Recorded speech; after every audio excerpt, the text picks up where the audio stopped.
toutes et à tous, je suis très heureux de vous retrouver dans ce nouveau numéro du Buzz TV. Aujourd'hui, nous accueillons sur ce plateau une chanteuse révélée dans la 5e saison de The Voice sur TF1. Elle a collaboré avec les noms les plus populaires de la chanson française, Jennifer, Patrick Fiori, Matt Pokora. Et aujourd'hui, elle s'apprête à jouer sur scène l'un des personnages les plus poignants et les plus profonds de la littérature française. Bonjour Philippine Lavray. Salut. Ça va bien? Oui, ça va super. Bienvenue sur ce plateau. Alors, la légende de Monte Cristo, c'est donc le titre du spectacle que l'on pourra applaudir. Ce sera au Dôme de Paris à partir du 28 janvier. Vous allez ensuite entamer une tournée dans toute la France et vous y interprétez ce personnage absolument mythique de Mercedes. C'est la fiancée d'Edmond Dantès. Alors, je me souviens, parce que je suis allé un petit peu à l'école, n'est-ce pas, que Le Comte de Monte Cristo, c'est une œuvre qui avoisine quand même les 2000 pages. Est-ce que ça veut dire que ce spectacle va durer une dizaine d'heures? Évidemment. Oh, génial. 14 entr'actes. Vous savez, quand on paye notre place, au moins, on sait pourquoi on paye. On paye. Alors non, en fait, avant, c'était une chronique. Ouais. En fait, c'est un peu genre un Plus belle la vie de version 1815. Ouais. Oui, c'est ça, ouais, exactement, c'est ça. Mais alors que pas du tout. C'est condensé un peu comme pour le film, oui. en 2h30, à peu près 2h15. Ouais. Et du coup, on a axé la comédie musicale sur l'histoire d'amour. Ouais. Et l'objet de la vengeance, en fait.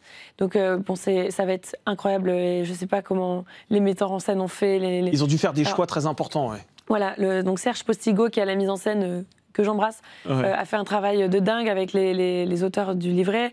On va avoir des costumes incroyables, d'époque. C'est ça que vous aimez dans ce genre de projet? C'est les costumes aussi qui vous sont proposés? C'est-à-dire de travailler dans le spectacle, dans toutes ses dimensions. On a de la mise en scène, du jeu, parce qu'il y a pas mal de jeux. Parce que quand même, il y a un complot. Bien sûr. C'est de la vengeance, il y a beaucoup de... Donc il y a pas mal de textes. Et puis les chansons, la musique qui va être quand même assez moderne, pop. On reste sur de la musique assez pop, mais c'est comédie musicale. Enfin bref, l'ensemble du projet va être très très multidimensionnel. Il va y avoir plein de choses à apprendre et plein de choses à faire, de la danse aussi. C'est ça, c'est un spectacle complet vraiment qu'on a hâte de découvrir. Et petite question piège quand même pour vous, Philippine, ce sera la seule de cette interview. Est-ce que vous avez relu les 1800 pages non, du conte de... Quoi? C'est un scandale. Je les ai écoutés sur l'application, on peut écouter les livres. Ah oui, c'est vrai. Ouais, je ne citerai pas, mais... Ouais, vous avez écouté... Ah oui, d'accord. On a compris. On ne peut pas les citer, on va avoir des petits problèmes. Non. Donc oui, vous avez dû redécouvrir effectivement cette œuvre-là pour mieux... et c'est vrai que c'est là que j'ai réalisé à quel point c'était quand même très costaud. Oui, c'est dense. Et ça dure, je crois que c'est 11 heures d'écoute. Ah oui. C'est énorme. Donc du coup, j'ai écouté, mais franchement, c'est très très complexe. Oui, bien sûr. Sur ce genre de format. Et puis c'est un classique qui parle évidemment à tout le monde, qui a été repopularisé très récemment avec le film. Oui, voilà, et c'est beaucoup plus, ça va être beaucoup plus abordable. Bien sûr. Que le livre. Oui, exactement, qui peut être un petit peu indigeste quand on voit effectivement le pavé. Alors on va poursuivre avec vous cet entretien dans un très court instant, Philippine Lavray, mais tout d'abord je vous propose de découvrir les news médias du jour. Allez, on commence ces infos médias avec la cérémonie d'ouverture des Jeux Olympiques de Paris qui continue de faire parler d'elle. Certains l'ont adoré, d'autres l'ont un petit peu moins aimé, il faut le reconnaître, notamment en raison de ce tableau, vous savez, qui a été incarné par Philippe Catherine, vous savez, où il est apparu sur une table avec très peu de vêtements, vous voyez, en chantant, etc. Ça a été très commenté. Et cette fois-ci, c'est la prestation d'Aya Nakamura qui revient une fois sous le feu des critiques. Alors, le journaliste sportif Nelson Montfort, qui a d'ailleurs couvert les Jeux Olympiques pour France Télévisions il y a un peu plus d'un an, n'a pas apprécié la prestation de cette chanteuse. C'est en tout cas ce qu'il a déclaré dans le nouveau numéro de Complément d'enquête qui a été diffusé la semaine dernière sur France 2. Regardez. Je n'ai rien contre Aya Nakamura, qui est peut-être même la chanteuse qui vend le plus de disques en France. Donc elle a du talent. Mais je ne pense pas qu'Aya Nakamura fréquente assidûment l'Académie française. Donc de voir Aya Nakamura qui sort de l'Académie française, déjà il y a quelque chose qui cloche. Et après, les gardes républicains qui se ridiculisent, je ne pense pas que c'était indispensable. Je trouve que Nelson Montfort, il le fait bien quand même, les gardes républicains. Il aurait pu faire partie de la cérémonie d'ouverture. Bon, il a un avis très tranché, Nelson Montfort, et c'est vrai qu'on lui connaît effectivement ce franc-parler. Mais tous ne tirent pas à boulet rouge, vous savez, sur Aya Nakamura, surtout au sujet de la langue qu'elle utilise dans ses chansons. D'ailleurs, on en avait parlé sur ce plateau. En 2020, un député de la majorité présidentielle avait déclaré en pleine commission des lois qu'Aya Nakamura présentait un certain nombre d'expressions, et en tout cas la réinventait, ce qui lui paraissait assez remarquable. Vous comprenez les critiques en tant qu'artiste au sujet d'Aya Nakamura ? Pas vraiment. Enfin, moi, je ne comprends pas déjà que l'on critique... Enfin, après, Parce que c'est vrai qu'elle fait chanter, je crois que c'est la chanteuse francophone la plus écoutée au monde. Hein, et puis à un moment, enfin moi, il y a des choses à un moment donné où je m'arrête de parler parce que je vais parler dans ma moustache, je n'arrive pas sur les réseaux. Mais à la limite, je comprends que ça fasse parler, je trouve ça chouette, parce que le débat existe et pourquoi pas parler des néologismes qu'elle fait, par exemple. Mais de là à... Enfin, il y a un moment donné, regardez le nombre. C'est que si tout le monde aime, si tout le monde écoute, c'est qu'il y a une raison, en fait. Il y a un moment, les gens n'inventent pas ça. Et donc, taisez-vous. Bah oui, c'est ça. Et puis, on a tous laissez les autres aimer. Et puis je pense qu'elle ne fait de mal à personne. Elle n'a jamais insulté personne. Et puis voilà, ça plaît à la nouvelle génération. Je pense qu'on a toujours un peu de mal à comprendre. Et le problème n'est pas d'accepter, mais là, de comprendre. Et d'accepter, c'est une chose, mais on ne vous demande pas d'aimer. On ne vous demande pas d'accepter, mais au moins de tenter de comprendre que ça puisse plaire. Tout ça, après, voilà, c'est un grand débat, mais moi, je respecte beaucoup Aya Nakamura parce que c'est une femme, c'est une girl boss. Vous l'avez déjà rencontrée Non, pas du tout, mais voilà, je la suis comme tout le monde et c'est admirable. Déjà, une meuf qui se bat, qui bosse, qui a ses propres combats aussi. Franchement, je respecte tout ce qu'elle fait. Je suis sûr que Nelson Montfort, il a déjà dansé sur Dja Dja. Il ne le dira jamais. T'as la base qui commence, tu fais ça, tout le monde a déjà un peu. Exactement. On le fera secrètement peut-être dans notre chambre, mais on le fera quand il arrive. On l'a tous chaloupé sur Aya Nakamura, donc on peut rien dire. Exactement, voilà, tout à fait. Allez, on poursuit ces infos médias. Alors avec une séquence absolument incroyable qui a été captée dans le cadre de la préparation à l'élection Miss Univers. Alors vous savez que cette cérémonie se tiendra en Thaïlande. Hein. Ce sera dans la nuit du 20 au 21 novembre. Ce sera diffusé d'ailleurs en direct sur Paris Première. Il faudra veiller très tard.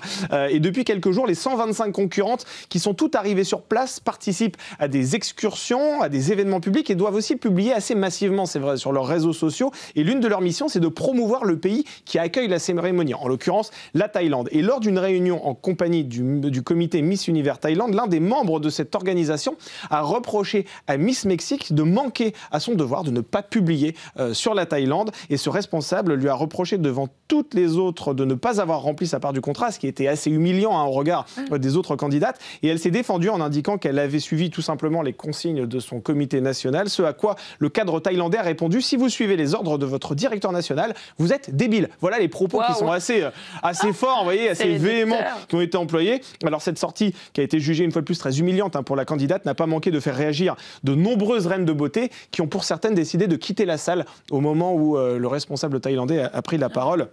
Alors c'est vrai que dans ce type d'environnement, dans les concours de beauté, dans la mode, c'est vrai que l'ambiance n'est pas réputée pour être très saine. Est-ce que dans la chanson, dans le monde de la musique, c'est quand même plus bienveillant? C'est trop marrant. On pose souvent cette question. Moi, j'ai eu des conversations comme ça avec plein de gens de tout type qui ne connaissent pas forcément le milieu. Alors moi, je trouve que c'est un milieu beaucoup moins concurrentiel que plein d'autres milieux. J'entends parler du milieu du sport, où c'est très difficile, ou même le milieu du mannequinat. Ou même ou de certains autres dans la comédie, le cinéma, je pense aussi. Mais alors j'ai l'impression que dans la musique, beaucoup moins. J'ai l'impression que déjà parce qu'il y a un souci de rôle, on attend d'un mannequin, on attend un rôle, on attend pareil un peu dans le cinéma, dans la comédie, je pense que c'est pareil. Il n'y a pas ce truc-là dans la musique parce que chacun fait son propre rôle. Oui, chacun trace sa voie et son propre chemin. On n'est pas là pour remplir une case. On remplit à la limite sa case. On existe ou on n'existe pas, mais j'ai l'impression qu'il n'y a pas de... Alors il peut y avoir forcément des profils similaires, peut-être qu'il y a des ressentis, mais dans les faits, ça ne se tire pas dans les pattes, quoi. Mais malgré tout, les places sont chères. C'est vrai, ce sont des métiers où les places se comptent parfois, alors pas sur les doigts de la main, mais en tout cas, lorsque vous participez à un casting, que vous êtes face à 1500 candidates, c'est vrai que on peut vous faire parfois des petites traces en coulisses. Mais j'ai l'impression qu'on s'en veut pas, parce que ça doit être pareil dans tous les domaines, mine de rien, mais on a quand même tous des personnalités, des voix, des profils différents, une musicalité différente. Donc dans la musique, il y a tellement de choses qui peuvent entrer en jeu. Alors peut-être que je me trompe et que du coup dans le cinéma c'est pareil. Mais c'est vrai que dans la musique j'ai l'impression qu'il y a beaucoup moins de concurrence. On s'admire pour nos différences aussi.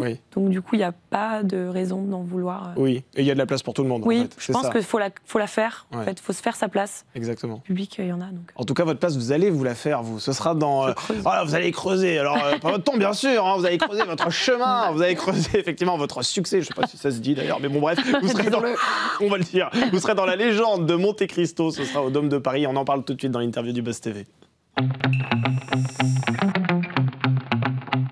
Alors, la légende de Monte Cristo, je le rappelle, c'est bien le titre du spectacle que l'on pourra aller applaudir début janvier. Enfin, ce sera en janvier, hein, c'est au ça, Dôme de Paris. Au Dôme de Paris, absolument. Vous serez en tournée dans toute la France. Donc, c'est-à-dire que toutes celles et ceux qui nous regardent actuellement, qui se trouvent loin de Paris et qui ont envie de vous voir, ils pourront, quoi qu'il arrive, à un moment donné, venir Belgique, vous applaudir. Suisse aussi. Vous serez partout. Voilà, et Monaco. Absolument, exactement. De nombreuses dates et dans tous les zéniths, hein, dans des salles de spectacle, en plus généralement, où l'ambiance est absolument incroyable.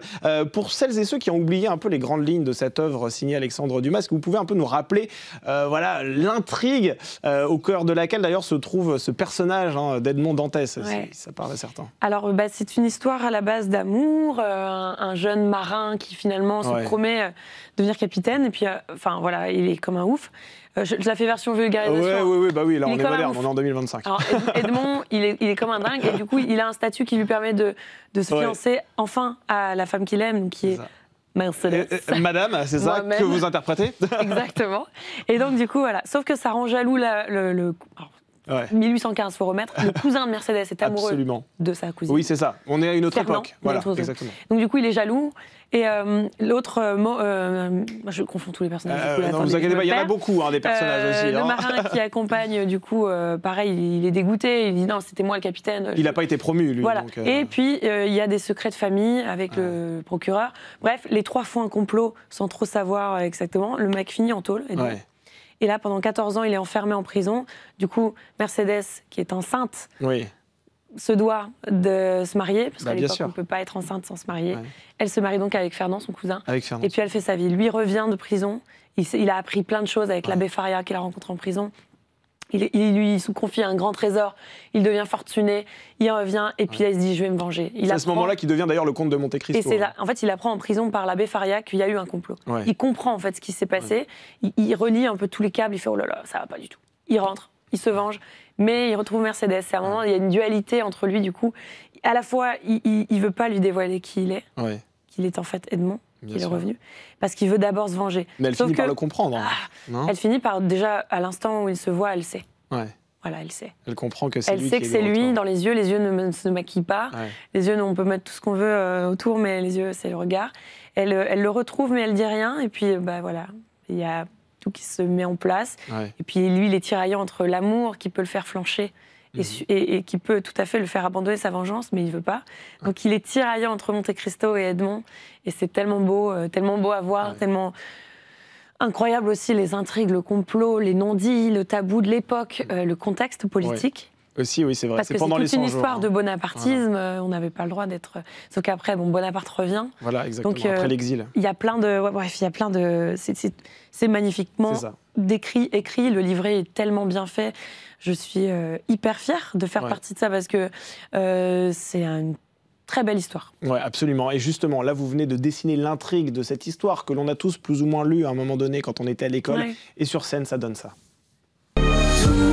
Cet éclat de nous, cet éclat de toi, j'en ferai de l'amour, j'en ferai de la joie, une chanson chaque jour, et chaque jour un voyage, j'en ferai de l'amour, de l'éclat de nous. Oh, oh, oh,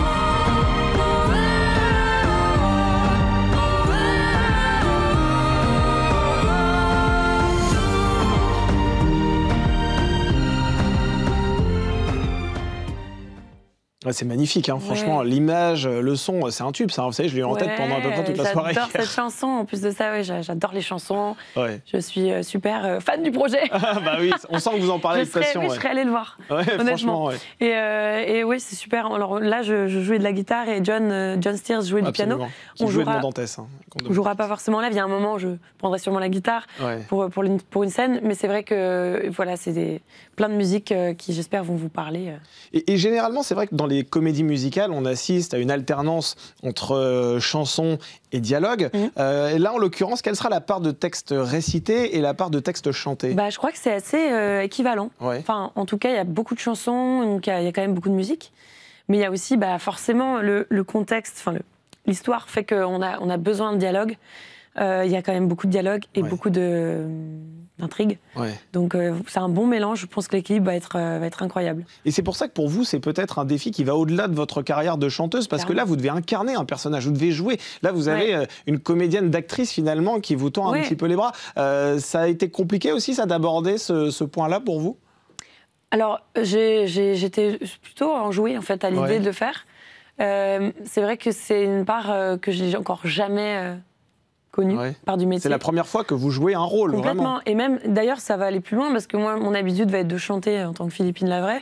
Il va falloir que je chante en tant que Mercedes. C'est ça. Là, vous n'êtes plus votre propre rôle. Il faut que je déconstruise toutes mes habitudes. Et en même temps, je trouve ça tellement génial. Je trouve que voilà, j'ai une trentaine d'années, j'ai eu tout juste 30 ans, et c'est vrai que je fais ça depuis 10 ans, et il y a un moment où je pense que c'est tombé à pic aussi, de me dire, voilà, j'ai envie de m'amuser, de me défier aussi, et donc je vais danser, je vais jouer la comédie, et tout ça dans des robes improbables, des grandes robes avec le jupon, le corset, absolument. Donc c'est pas rien, ça va être... mais j'ai tellement hâte, ça va être une formation complète aussi. Bien sûr. Parce que je vais apprendre tout ça. C'est ça. Et comment vous êtes arrivé dans ce projet? Vous connaissiez le metteur en scène? Non, pas du tout. Non. Alors, je débarque un peu, hein, comme tout le monde. Il y a eu une sorte de casting. Et puis, en fait, on m'a dit, est-ce que tu voudrais pas tester? Alors, je dis... oui. Pourquoi pas? Franchement, je crois que c'est arrivé au bon moment où j'avais un besoin de virage. Mais en même temps, ça restait, comme je le disais, les chansons, on a entendu l'éclat de nous. C'est typiquement le genre de musique que je pourrais, moi, faire dans ma carrière. Donc je dis, OK, c'est très cohérent, l'histoire est incroyable. Donc, il faut surtout que vous ayez le temps, parce que vous partez en tournée après, justement, ces dates, à partir du 28 janvier, on le rappelle, au Dôme de Paris, vous êtes en tournée. Il faut avoir le temps aussi. C'est vrai que j'avais une tournée en plus de prévue. Et sauf qu'en fait, c'était une occasion immanquable. Pour plein de raisons, déjà personnelles, professionnelles. C'est quelque chose qui va me servir humainement aussi, parce que je suis tout le temps seule sur scène. Je fais des seuls en scène. Là, vous êtes dans une troupe. Là, je suis dans une troupe. Et c'est quand même hyper enrichissant. Déjà, je vais apprendre aux côtés de gens très talentueux.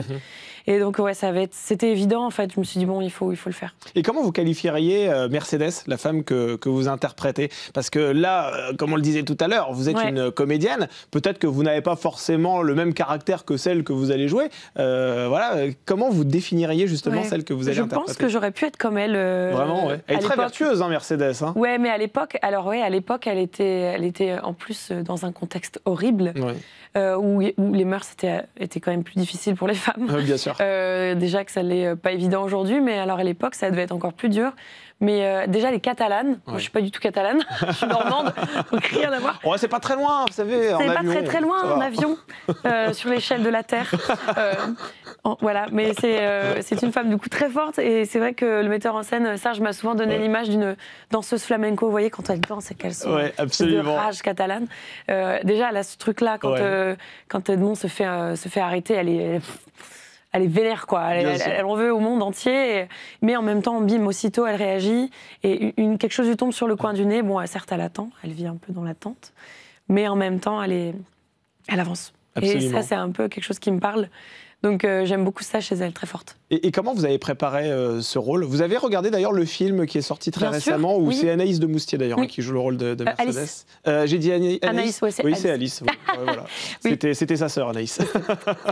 La doublure. Exactement, tout à fait. Mais alors oui, j'ai adoré ce film. J'ai adoré le film. Ça m'a permis de redécouvrir l'histoire. Et je trouve que c'est très bien réalisé.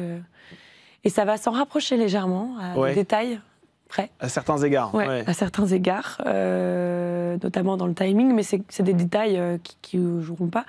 Donc non, c'est un super film. Et vous l'avez mentionné là au cours de cet entretien, celui qui va interpréter le comte de Monte Cristo, c'est John Tears. Et il savait que vous veniez sur ce plateau, figurez-vous. On peut rien lui cacher. Il avait une vidéo pour vous, regardez là. Oh, mais non. Coucou tout le monde, j'espère que vous allez bien.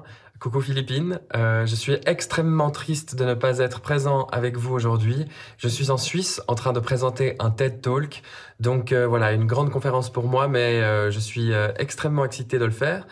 Mais je suis sûr aussi que ce n'est que partie remise et qu'on se reverra. Et je suis surtout sûr que vous devez avoir énormément de fou rire avec Philippine, qui est une grande blagueuse, en plus d'être une super chanteuse et une super comédienne. D'ailleurs, est-ce qu'elle vous a aussi fait votre numérologie? Voilà. Passez une bonne journée. Ciao, ciao. Attendez, là, c'est le moment où vous allez sortir le pendule et la boule de cristal, c'est ça? Non, la calculatrice. Mais c'est quoi cette histoire de numérologie? Je prends genre ta date de naissance. Ah ouais? Je fais ta numérologie, t'as un petit profil, chemin de vie. Ah ouais, d'accord. Qui t'indique si t'es dans le droit chemin.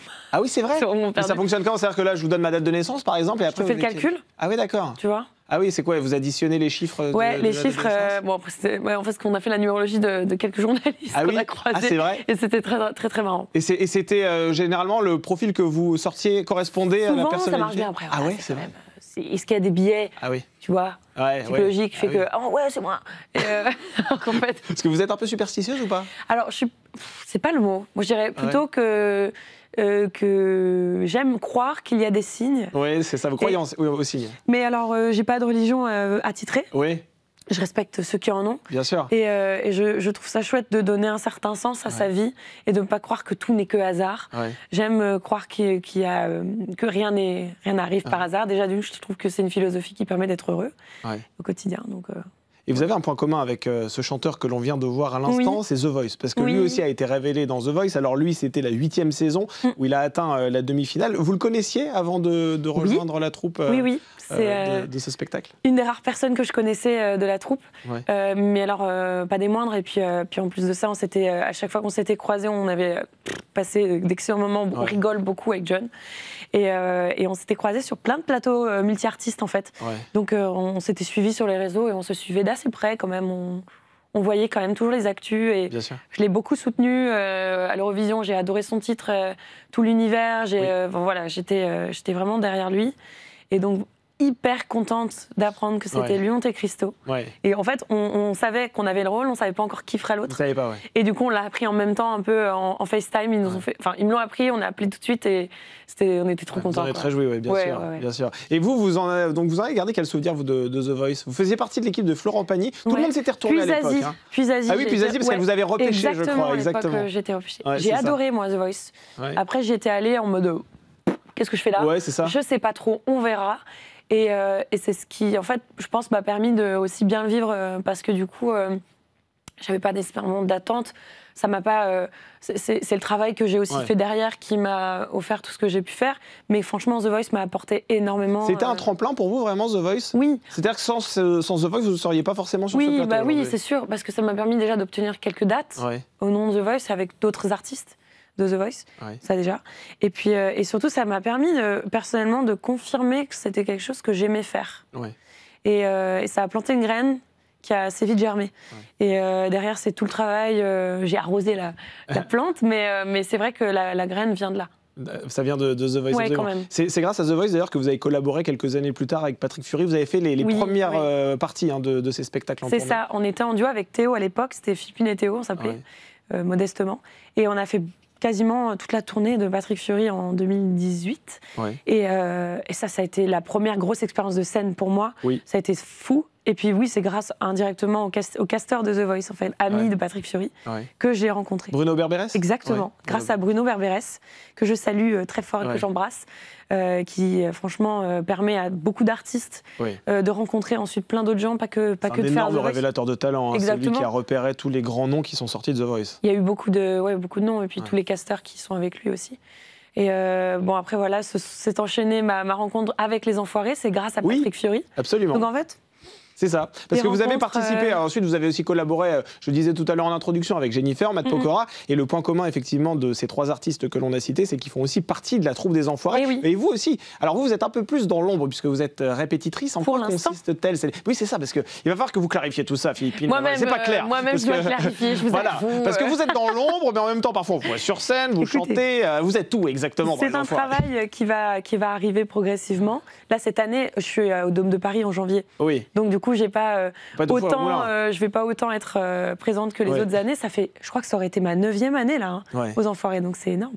Et puis donc je vais quand même passer voir les copains et j'espère bien chanter quelques interludes au spectacle des Enfoirés comme chaque année. Et quand vous êtes répétitrice, ça consiste en quoi concrètement? C'est-à-dire que tous les artistes viennent vous voir et puis vous les coachez sur la façon... Non, parce que la plupart s'en sortent bien. Mais c'est vrai qu'à des moments donnés, s'ils ont besoin d'une référence qui connaît tout le truc, parce que j'aurais appris un peu la chanson avant, et j'aurais travaillé la structure avec le groupe de musiciens, On a travaillé la mise en scène. En fait, je sers de voix témoin pour le spectacle. Oui.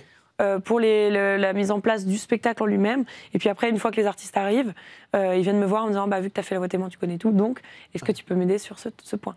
Ou alors je fais les voix témoins, par exemple, je sais pas, un artiste arrive sur la chanson, son collègue n'est pas là, je fais l'autre collègue. Ah oui, c'est ça, vous faites les doublures, c'est ça, on peut dire ça? Je remplace voilà, les absents des répètes, et puis après ils font leur truc. Et puis souvent, j'ai eu l'occasion de faire partie des tableaux en tant que chanteuse. J'avais chanté avec Lara Fabian, avec Mentissa, j'avais fait des tableaux. Et puis voilà, je fais, comme je disais, les interludes pendant les changements de décor. Alors, il faut qu'on parle d'une chose aussi, c'est que vous avez interprété ce titre qui a été d'ailleurs le plus diffusé en radio. En 2023, on parle de... En parlant, attendez, de In the Stars. In the Stars, alors il se dit, mais de quoi il me parle celui-là? Écoutez, c'est ça, In the Stars.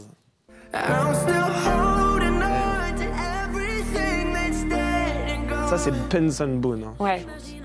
Et là, c'est votre voix. Voilà, c'est vous là qui chantez. C'est incroyable. Comment ça s'est fait cette collaboration? Parce qu'on l'a tous entendu cette chanson. Incroyable. Ça a été une rencontre déjà de label, de label en label. Et il passait à Paris. Et ça a confirmé l'idée qu'on avait déjà de proposer une version en français, français-anglais de cette chanson. Et la rencontre s'est tellement bien passée que ça a matché et du coup les équipes se sont dit ok, let's go, on le fait. Et est-ce que vous avez senti dès l'enregistrement de cette chanson que vous aviez de l'or entre les doigts? Je savais que ça allait plaire. Mais alors de là à anticiper que les médias, parce qu'on sait que ça peut plaire au moins à une minorité, enfin on s'y attend parfois plus ou moins. C'est un thème quand même très touchant. Et rien que ce thème, je savais qu'il allait parler. Moi, je venais de perdre mon papa quand j'ai découvert cette chanson, que du coup l'idée a émergé. Après, c'est passé des mois et des mois. Et elle est sortie genre la veille de la date anniversaire de la mort de mon père, à l'année. Donc du coup, c'était symboliquement ultra fort. Et puis d'avoir témoigné aussi de ça. C'était un peu la première fois que j'en parlais aussi, du coup, c'était un peu fort. Et je pense que ça a transpercé. Je pense que ça s'est entendu, ça s'est vu.